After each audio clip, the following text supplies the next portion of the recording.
Hello, and a warm welcome back to this part 6 of our 7-part series. So far, through the introduction and 4 subsequent segments, we've slogged through many important elements of context for contemporary sex work in Canada. Now, for the policy wonks among us, we get to the fun part. The current part is focused first and foremost on public policy, and to a lesser extent, near the end, on the politics of the policy. As in all of this series, there will be no dumbing down here and no pulling punches. The plan for this segment is an efficient dissection of the ramifications of Bill C-36, and then to launch quickly into an incisive analysis of policy goals and alternatives. I certainly have no delusions of grandeur as to my capacity to quarterback from my armchair here a dramatic swing in the government's policy. Still, I think we all need to bear in mind something like the alternative reality that will be presented here in a few minutes, and for 2 reasons.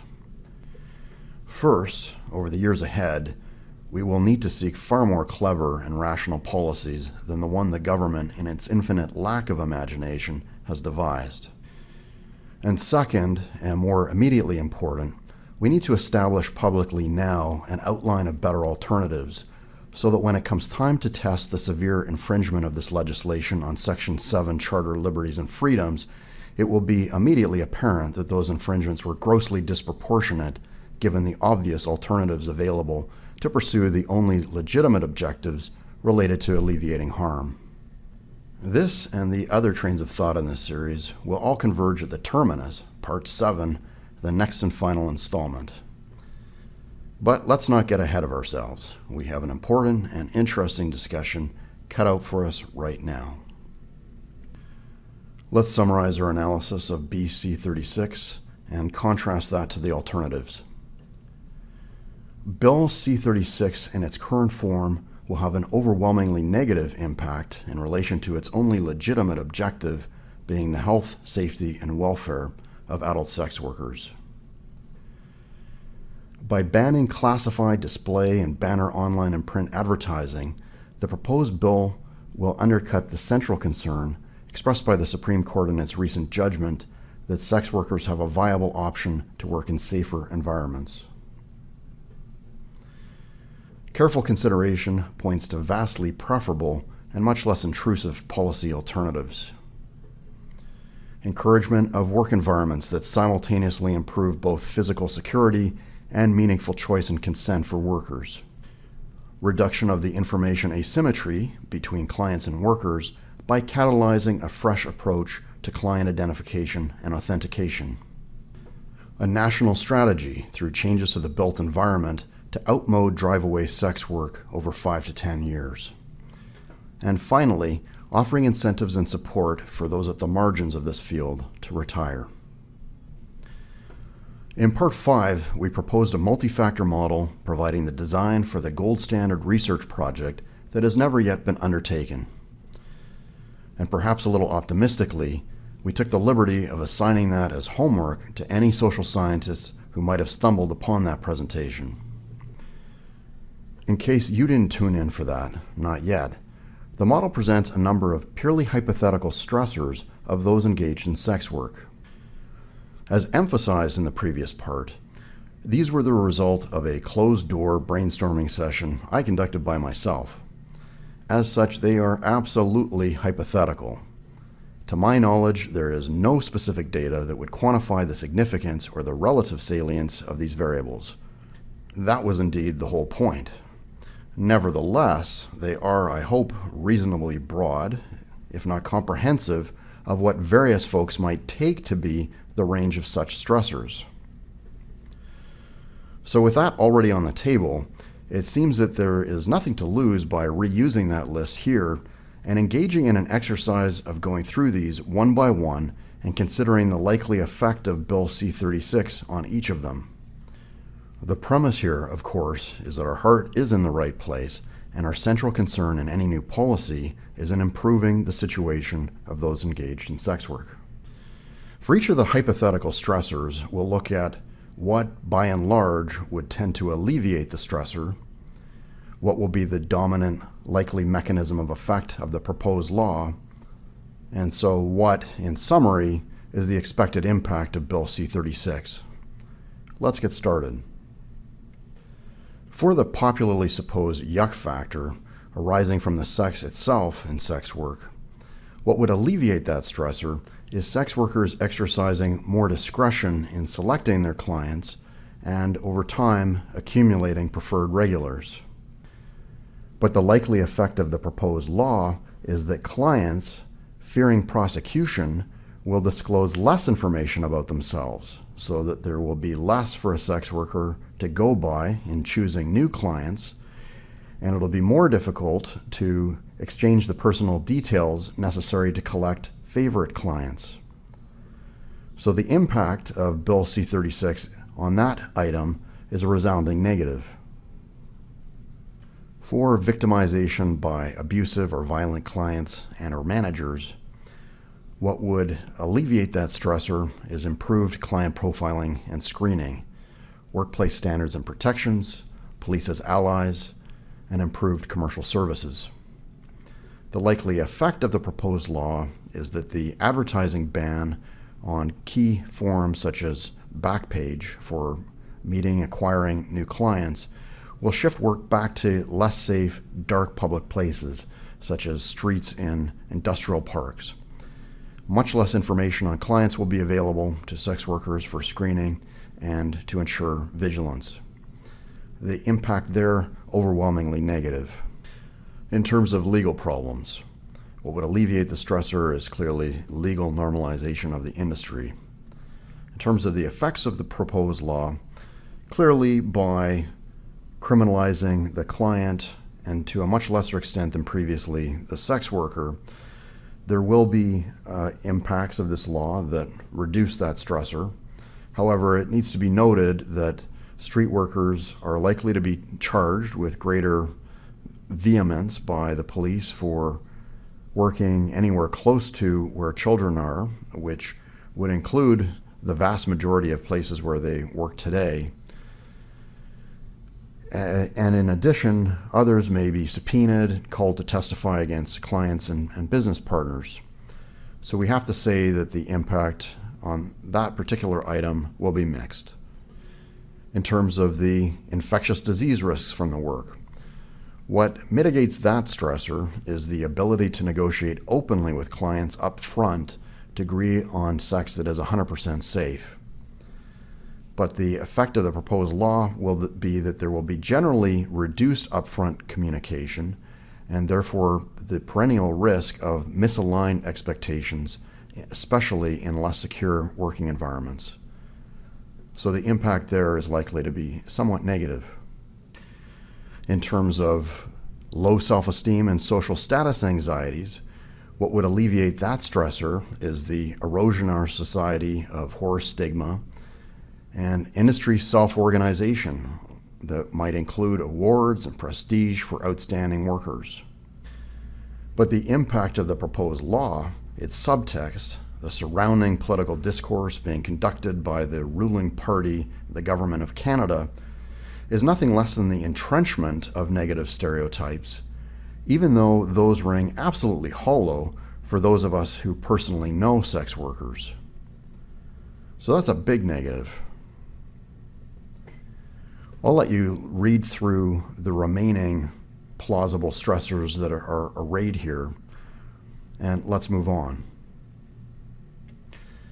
To amplify the point on the increased risks for violent victimization of sex workers, let's turn to a couple of experts, both of whom were involved in the litigation before the Supreme Court of Canada. Valerie Scott was quoted as stating the day after the tabling of the legislation, "Like any business, we go where our clients are. The clients are going to have to go into dark, out-of-the-way alleys, and that's where the sex workers are going to go. It's easy to see how this will be problematic." A fine piece of understatement there. Alan Young, the distinguished counsel who led the fight all the way to the Supreme Court of Canada, gave his analysis as, quote, "You can't advertise, And now you've got to make this demographic decision about what areas of the city are not occupied by young people. It still raises the question of what is a safe forum for someone legally to sell their sexual services. In an aggravated assault on our intelligence, the government in the debate at first reading said, "Don't worry, sex workers will be immune from prosecution in putting up their own website. They can hire a web designer and pay an ISP to keep a website online." Thus spoken by someone who has perhaps not thought very deeply about sales and marketing in either the digital or the print age. Where are those MBAs when you need them? At the core of sales and marketing is client acquisition. You can't acquire clients through your own website alone. If you tried to sell your car tomorrow by simply putting up your own isolated website noting the particulars of that car, you'd be very unlikely to get any phone calls. Websites are used to differentiate a service or product offering once you've already reached a prospective client. But we meet new customers in the peer-to-peer world not directly via Google, but rather through various forms of classified, display, and banner advertising, as well as online forums that aggregate profiles. Just imagine ordinary online dating if all of us who wanted a date went out and created our own web page on our own unrelated site. In any market, discovery shopping and price discovery are basic and indispensable functions. Today, Backpage specifically is a primary spot market in urban centers in Canada for paid sexual services, and so it's a leading example of how workers are connected today with clients. If you outlaw Backpage, and for example, Now Magazine's classifieds, in what would be a truly astonishing attack on freedom of the press in this country, many people will resort to meeting clients in a retrograde fashion in a live physical space, wherever that can be found. So the ramifications for the personal security of sex workers of the advertising provisions alone of Bill C-36 are truly alarming. This is a proposal that hits very wide of the mark. If this were skeet shooting at the Olympics, this would be the equivalent of missing the flying disc altogether, and instead hitting a little old lady in the stands. So let's set this all aside for a few minutes and pull out a blank sheet of paper and look at how we would proceed if we could do this over again. Of course, we're going to need to diagnose before we prescribe.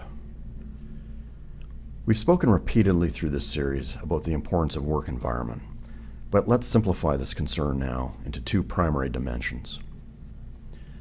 The first, and here depicted on the y-axis, is the degree to which an environment assures the physical security of the sex workers based there. Second, and here on the x-axis, is the degree to which workers are able, practically speaking, to exercise discretion in the selection of clients. Now, most of the existing options in work environments today offer potentially difficult trade-offs to sex workers. Let's take a practical example. A woman works at a small in-call above a store or in an apartment building. If a client walks through the door for the first time and she's the only one free or on duty, there's a very high likelihood that she will see him, whether or not he would have been her first choice. So her active participation in the decision to see that client would in that case be rather minimal. From a security perspective, the news is better, in that a screener has spoken with the client on the phone, applied her intuition to determining that the client is an acceptable risk. She's obtained a phone number, which is hopefully linked to him. He has been captured on video as he's arrived, and by far most importantly, they're not going anywhere off-site together. So for all those reasons, the risks are orders of magnitude lower than in certain other setups. So to summarize that data point, we have low involvement of the worker in selection, but relatively speaking, a mid-upper level of security. Now let's take a case that is the mere opposite.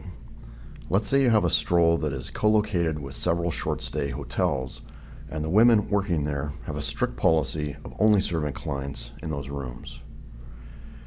In this case, the women have more discretion in who they see because there is no implicit undertaking of an establishment to serve a client. They could, in theory, ignore several less desirable clients in a row before warming up to one that seemed okay. In terms of security, however, there is more milling about in the hotel. The activity in the rooms may not be audible or closely monitored as it was in the in-call. We also don't have a phone number, and the channel direct off the street may not bode as well. It goes without saying that if you care about your population of sex workers in a society, and they are going to stay in the trade, you would like as many of them as possible to be working in the upper right-hand corner of this chart. Not in strip clubs necessarily, but under conditions in which they have both security and choice. Historically, in North America, what set up this trade-off was the closure of the larger establishments that you might be able to imagine from the old westerns, in which you had a bar and dozens of folks milling about, and in which both clients and workers could gravitate towards or away from one another, in much the same manner as a pickup bar or a private party today, devoid of sex workers. Choice for the worker up to now has required scale, and scale is something that was difficult to abide for the daughters of temperance and their sisters in the age of prohibition. Security, in the absence of purpose-built large establishments with intimidating bouncers looking closely at patrons and inspecting bags, has been assured by a thin pink line of intuition and familiarity, which have been more a function of a smaller, intimate environment. But as we've just discussed, that does imply a loss of choice. I say it has been up to now because I have an idea that I'll put to you in a moment that could transform this whole pattern of trade-offs. But first, let's set ourselves up with a proper public policy framework for this domain, and then consider a more rigorous analysis of these markets and how they break down. Working from the right-hand side of this chart to the left, from acceptable outcomes through critical precursors to the supporting underlying regulatory and legal environment, I'm proposing here that the core acceptable outcomes for sex work in any society are twofold. First, meaningful consent and choice by workers, and second, their physical security. So what are the critical precursors to those two outcomes? They are, I would suggest, first, client identification and screening, which is involved in both those outcomes. Second, clarity and agreement on the service transaction, equally important to assuring both. And finally, effective security and law enforcement, which through deterrence of potential offenders and intervention is primarily relevant to physical security. In terms of the regulatory environment that helps to assure those critical precursors, you have an environment that encourages appropriate client disclosure and visibility, encouragement for explicit offerings and negotiation, because you can't arrive at an agreement without such explicit communication. And finally, law enforcement resources deployed for goals that are congruent to physical security. Now let's discuss from a more rigorous analytical standpoint the centrality of information about the client to this picture.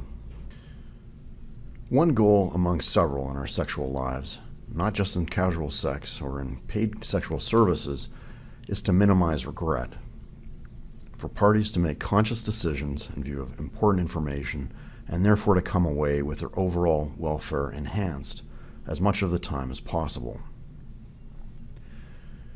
If you think about it, we all take risks in all manner of human relationships. Just think of partners of couples in the latter part of their lives confronting every year potentially complicated end-of-life scenarios. And sex workers split their risks among multiple parties. They may, of course, also carry one larger risk, as many others do, in terms of a romantic partner.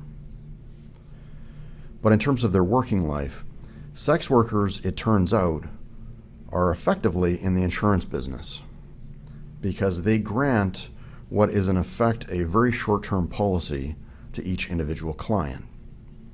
And the worker receives a premium to bear a risk that they be well treated and will not come to regret their decision. Now, a hallmark of a well-functioning market of any sort is that the proportion of transactions that destroy welfare is no higher than it would be if the principals were to have acted in the presence of all known information. What you don't want in a society, and what regulators try very hard to prevent, is for insurers and investors to take risks without a reasonable disclosure of the pertinent information by the party that is the main source of the risk. This is, of course, burned vividly into the consciousness of policymakers now as the U.S. mortgage-backed securities market blew out in 2008, largely because of a market failure around mortgage applicant information.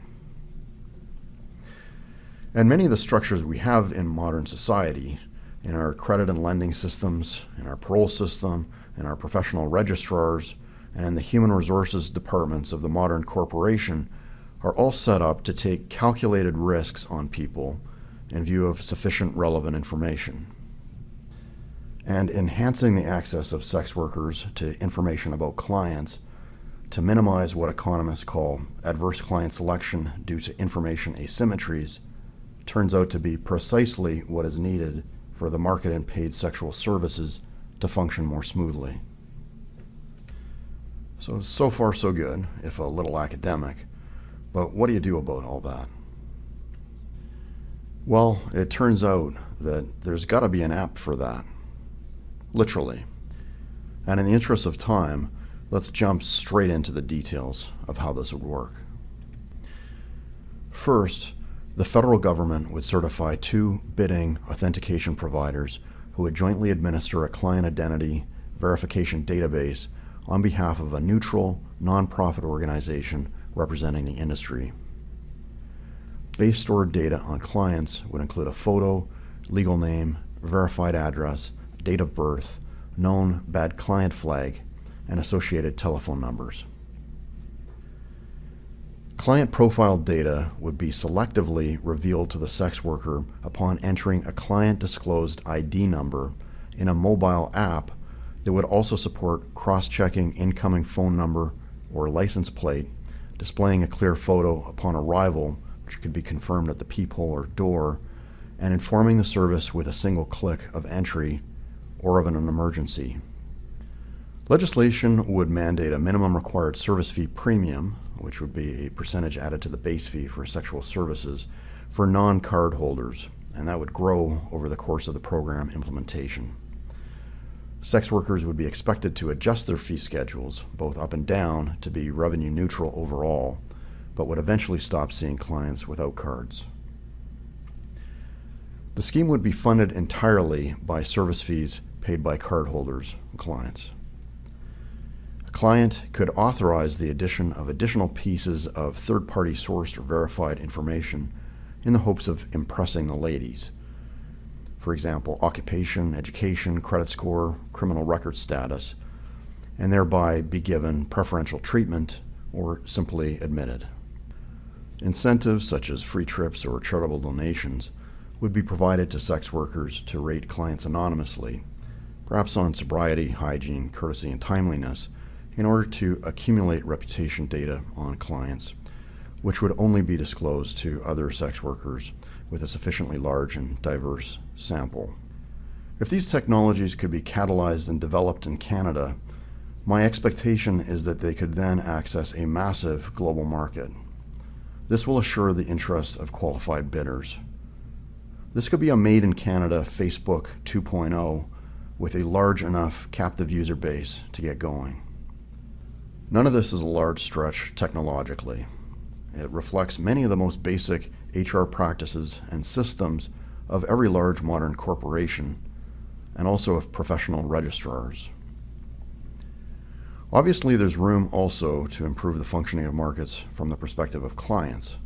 There is a problem in the industry with substantial false advertising, but improving that side of the market can wait. In part 5 of this series, we remembered the atrocities that have been committed against sex workers.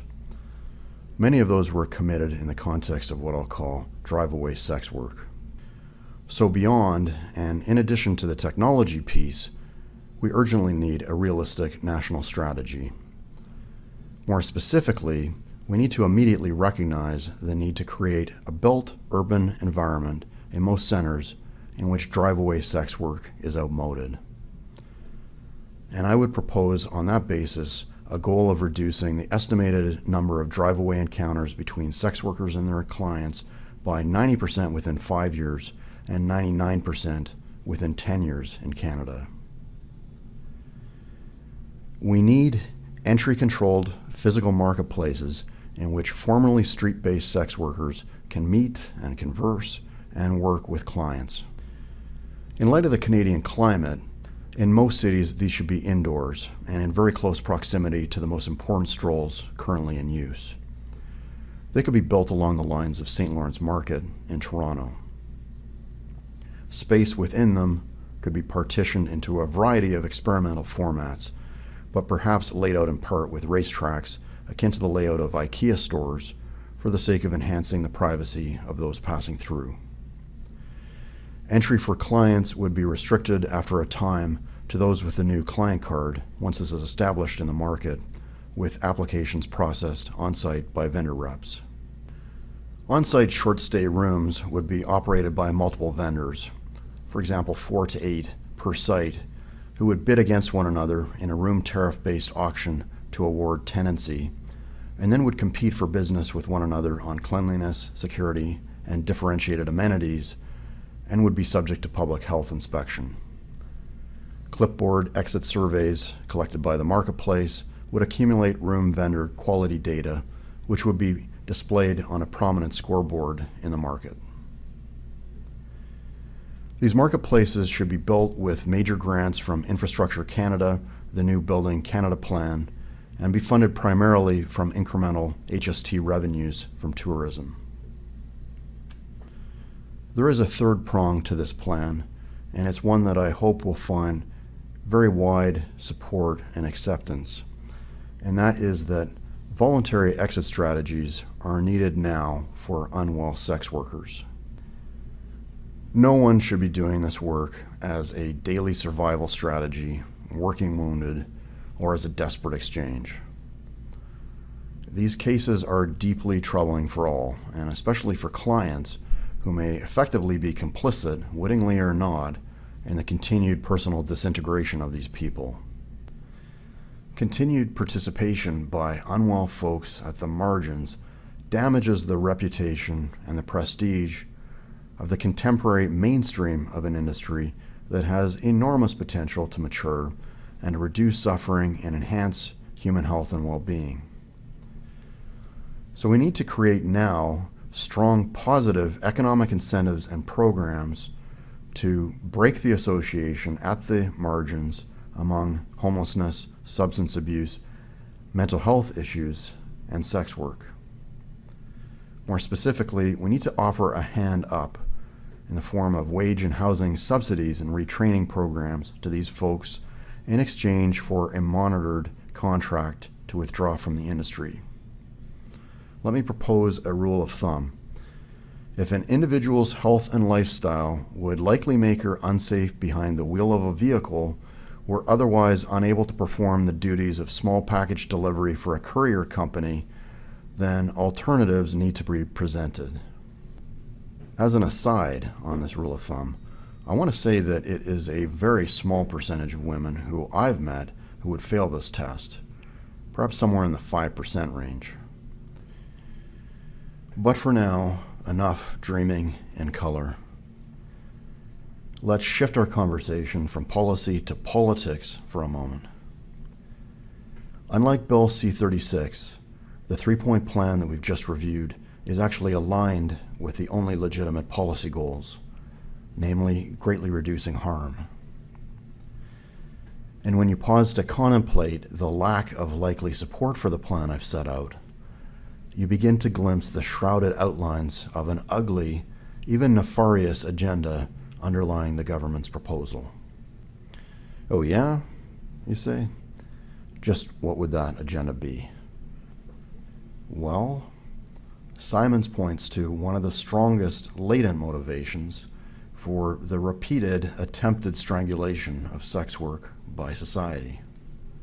And I quote, "To the extent that heterosexual men purchase the services of prostitutes, the market for the sexual services of non-prostitute women is diminished, and their bargaining position vis-a-vis men is weakened.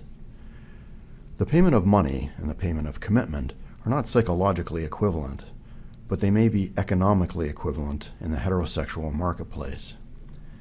Feminist prostitutes and many non-prostitute heterosexual feminists are in direct competition, and it should be no surprise that they are often to be found at one another's throats."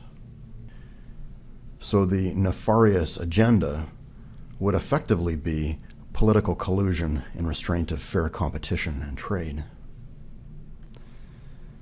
With an update to Simon's observation, with the benefit of the passage of 35 years, I'd suggest that attributing this legislative agenda to feminists, at least the smart, professional, and academic ones, may be unfair. Because although the famous feminist sex wars were underway between sex-negative and sex-positive professional feminists at the time of Donald Simon's writing in the late 1970s, academic sex-negative feminism reached its high watermark in the late 1980s and has greatly receded since. As we saw in the second segment, professional feminists who are today preoccupied with sex are primarily concerned with important issues of consent, which are involved with all heterosexual relations, not exclusively or even primarily with paid sexual services.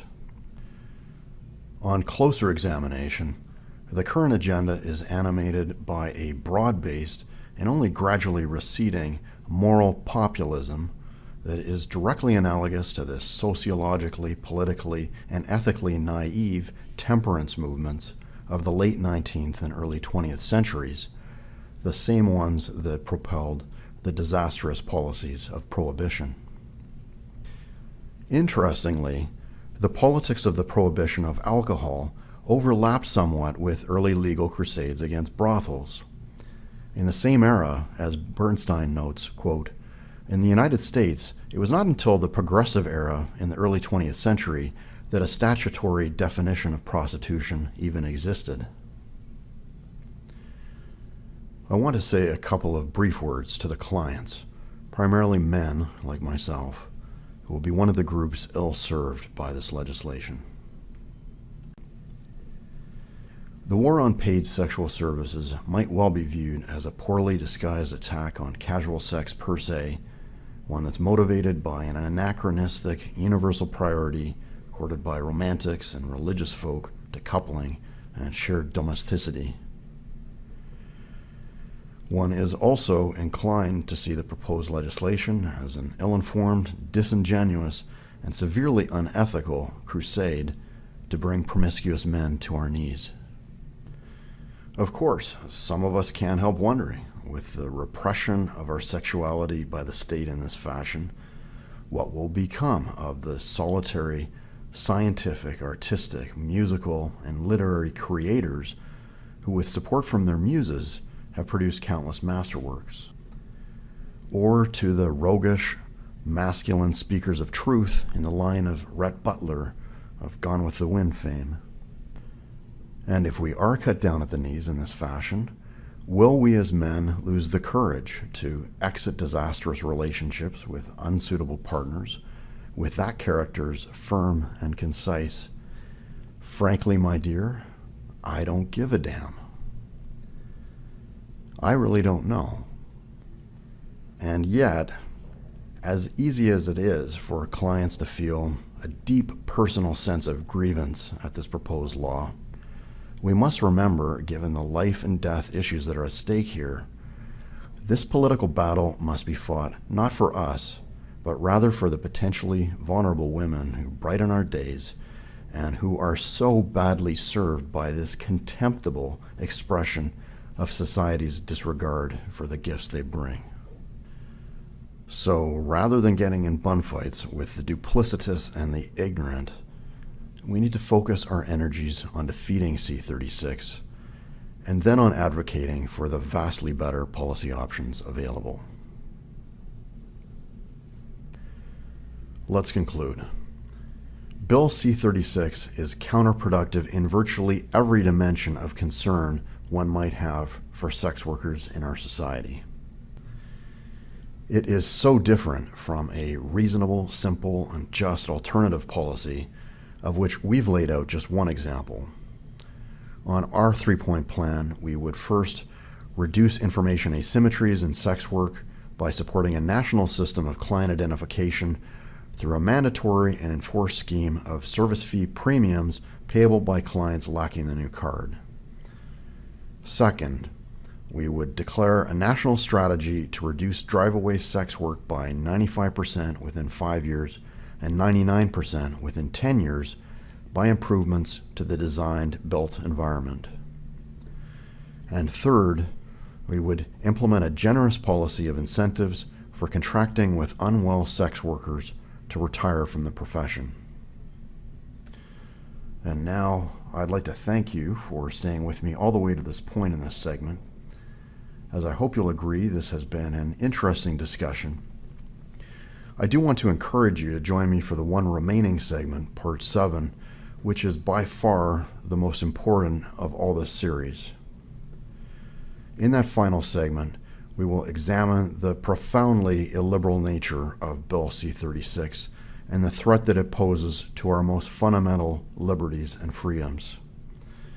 And we will we will literally rip apart the inadmissible moral posturing it presents in its utterly vacuous preamble, and will conclude with an important and urgent call to various forms of political involvement that are open to you as a citizen of this great country.